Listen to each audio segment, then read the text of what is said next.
Welcome to Top End Catch and Cook, where we unravel the top catches in the Northern Territory. Whether it's prawns, fish, bugs or crabs, we'll share the secrets of a great catch and a great feed. My name's William from Off-Curve River Restaurants, and I'll be your host for today as we talk about crabbing in the Northern Territory. First, I'd like to welcome Neil Bradley from Bradley Seafood to talk to us a little bit about crabbing industry in the Northern Territory. Neil, how are you? Well, fine, thank you. Thank you for inviting me. I've been a professional mud crab fisherman here for 25 years, fishing from Borroloola in the southwest of Carpentaria. It's a very small industry. There's only actually 30 professional crab fishermen from the Queensland border right the way around to the Western Australian border. There's 49 licences, which are 60 pots each, but most fishermen use 1.5 to 2 licences, so hence we only have 30 professional fishermen. Small industry, but a productive one. We generally average between 400 to 1,000 tonnes of crab between us for the year. And when does the crabbing season start? There's no set time. There's no legal reason to stop or finish. We can fish 365 days of the year, but most of us prefer to shut down in the wet season due to just the danger from cyclones and access for flooded roads, etc. Right. Yeah, that's good. And where do you go fishing, crabbing, and how long do you go out at one time? I'm lucky. I'm home based, so I've got a camp that's set up right on the river's edge, so I can come back to my home every night. Most of the other guys actually live in their boats, so they're doing it pretty tough. They're living in the boat for 7 days at a time. So they'll have a truck or offload onto a barge that brings their product to market once a week. And the crabs that we catch in the Northern Territory, where do we normally ship them? My crabs are all shipped to Sydney, Melbourne, Brisbane. And most of the other guys are shipping their crabs to the same place. Really now at the moment, because we've had some pretty bad years and the southern restaurants are paying top dollars for our product. So locally in Darwin they're dipping out at the moment, I think, because the numbers are down and the price is up. So it's supply and demand. Yeah. And commercially, how do you catch crabs? Well, we use pots. We use 60 pots. Each pot is by law only allowed to be a cubic metre in size.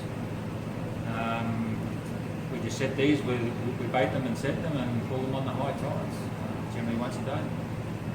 Okay. And how do we choose crabs? We've got a couple of crabs here. I can show you. There's got a string there for later on.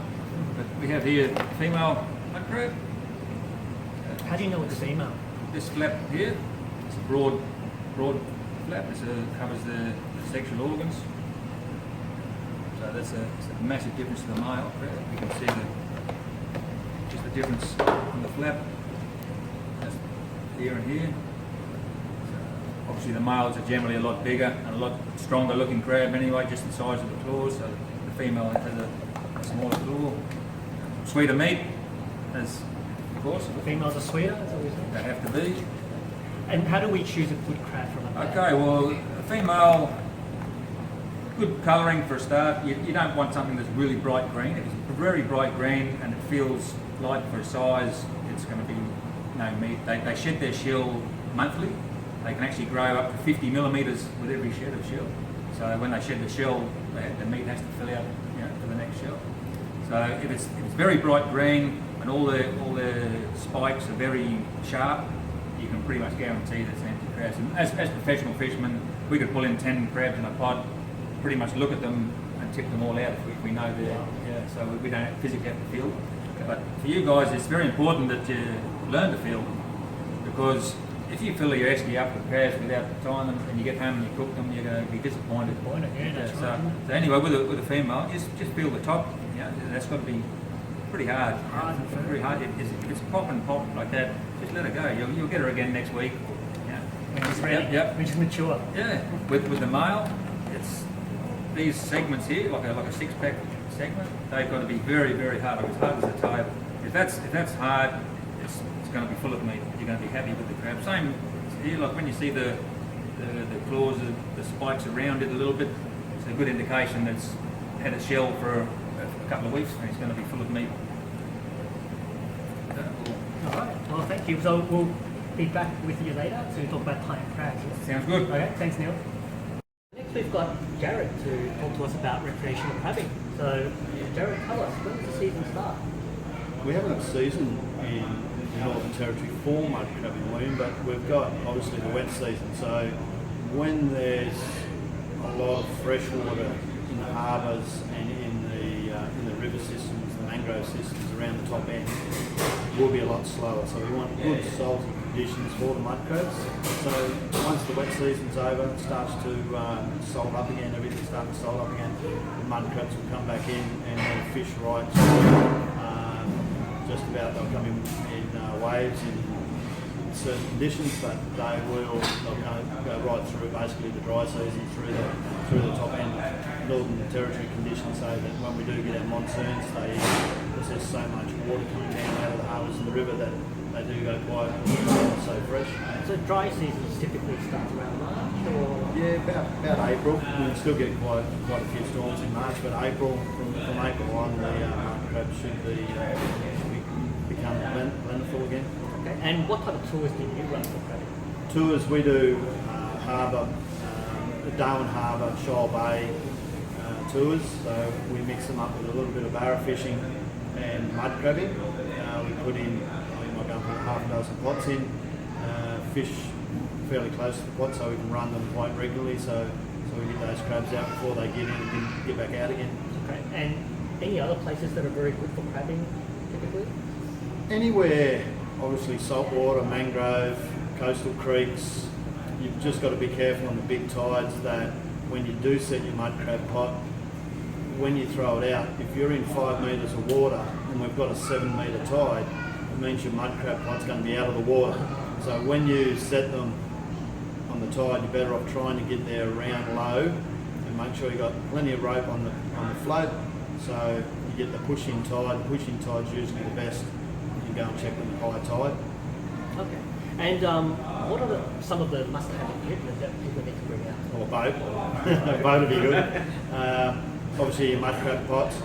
Bait's really important. Obviously the fresh fish frame.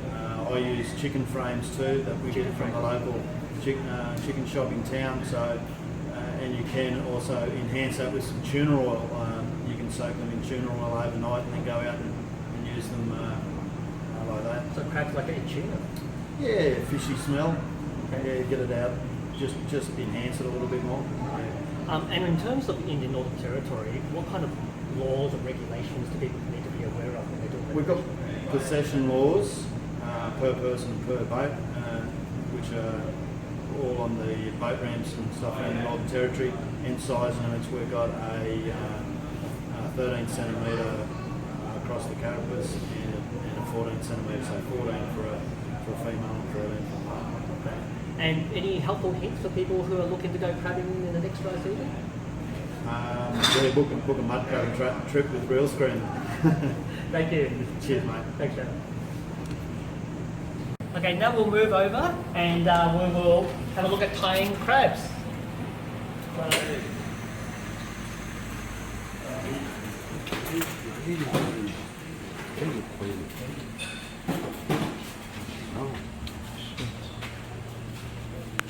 Okay, we have Alright, so we're back again with Neil. a couple of volunteers here. Volunteers. My son Thomas and my daughter Pamela are going to demonstrate how to tie the crab.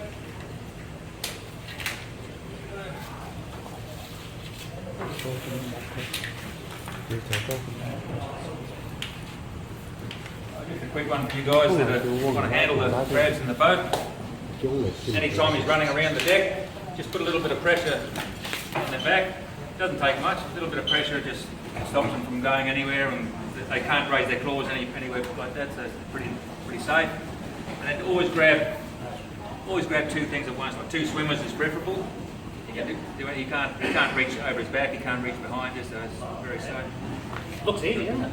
Yeah, you want to have a go? Oh. Just like that. Just like that, Not hard. And the beauty is once you've tied, well, then you can inspect it, and if it's empty, let it go. That way all your crabs at home, you're going to be happy with the quality of the meat.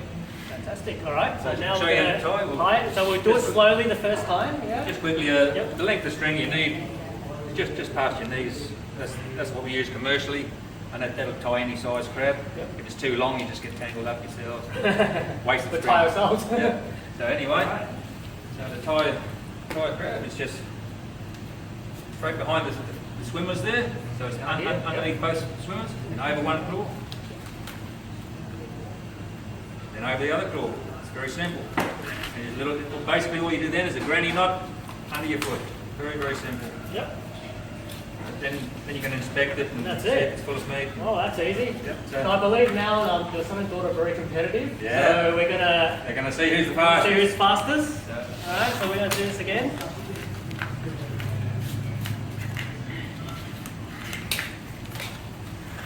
All right. Little strings. And on a count of 3. Okay. Wait. Right. 1, 2, 3.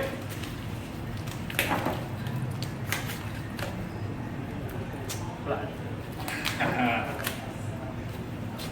Oh!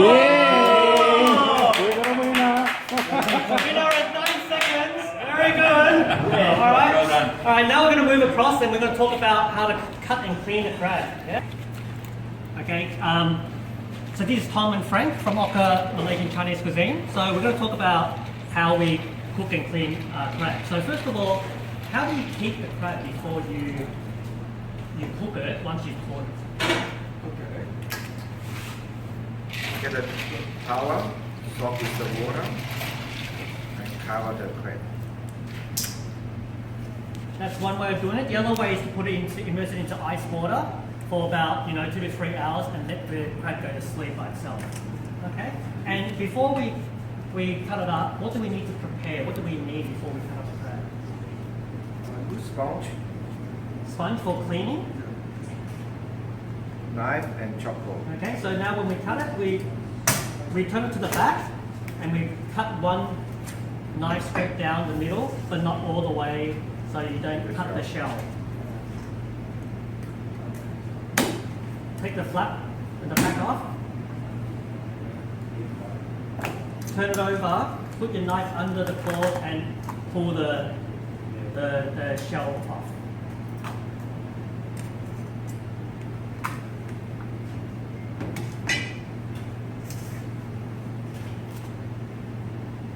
Clean the intestines out.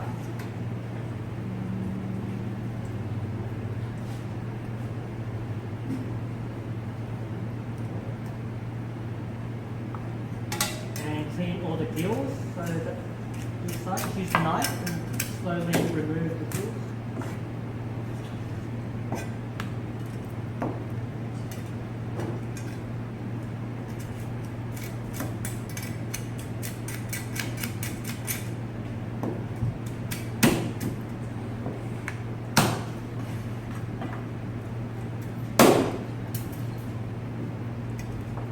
Take out the big claw from the joint part, cut the joint, the part of the joint.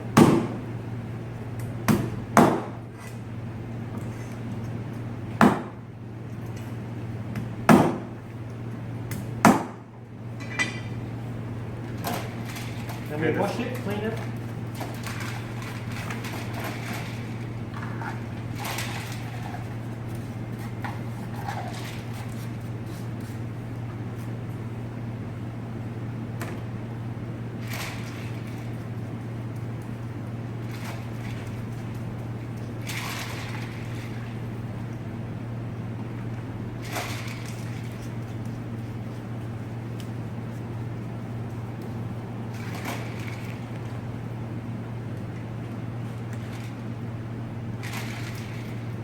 And Tom, so if after we cut the crab, how long should it be before we cook it, or how long should it be before?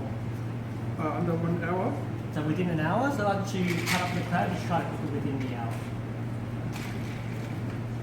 And after this, we'll be cooking crabs in 3 different ways. We've got Rachel from Rachel's on the boardwalk cooking. We've got Ursula from Mill Screamin', and of course Tom, all cooking crabs in 3 different ways.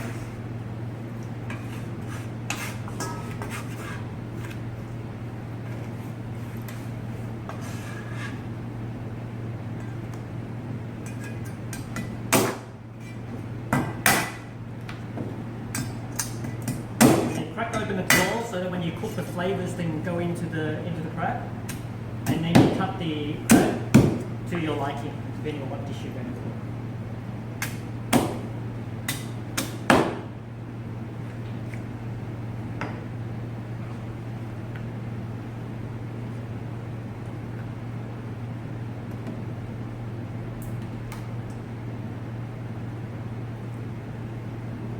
And there you are.